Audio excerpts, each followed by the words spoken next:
வல்லரசு நாடான அமெரிக்காவுக்கு சொந்தமான 80க்கும் மேற்பட்ட நாடுகளில் 750 ராணுவ தளங்கள்லாம் இருக்கு. ஆனா இந்தியாவில் மட்டும் அமெரிக்காவுக்கு சொந்தமான ஒரு ராணுவ தளம் கூட கிடையாது. இதற்கு காரணமா பார்க்கப்படுவது உலகத்திலே 4வது ராணுவ பலத்தை கொண்டுள்ளது தான் இந்தியா.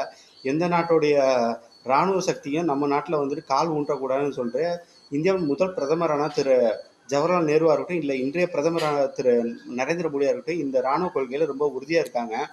ஏற்கனவே ஈரானுக்கும் இஸ்ரேலுக்கும் போர் நடைபெற்ற போது அமெரிக்கா இஸ்ரேலுக்கு ஆதரவாக செயல்பட்டு ஈரானை தாக்குனுச்சு. இதனால அமெரிக்காவுக்கு சொந்தமான ராணுவ பேஸ் கத்தாரில் இருந்துச்சு. அதை ஈரான் தாக்குதல் நடத்துனுச்சு. எந்தவித போருக்கு சம்மந்தம் இல்லாமல் கத்தார் வந்து இதனால நஷ்டமும் பாதிப்பும் அடைஞ்சுது. இது ஒரு காரணமாகவும் பார்க்கப்படுது. இதே போல இந்தியாவுக்கு சொந்தமான ராணுவ தளங்கள் அயல்நாட்டில் அமைக்கப்பட்டிருக்கு. அந்த நாட்டோட அனுமதியோட தான் தஜிகிஸ்தான், மொரிஷியஸ் மற்றும் பூட்டான்ல இருக்கு. அந்த நாட்டை உதவி செய்யறதுக்காக தான். அது மட்டும் இல்லாமல் அந்த நாட்டு உள் விவகாரங்களில் இந்தியா ஒருபோதும் தலையிட்டது கிடையாது. ஆனால் அமெரிக்கா அது போல கிடையாது.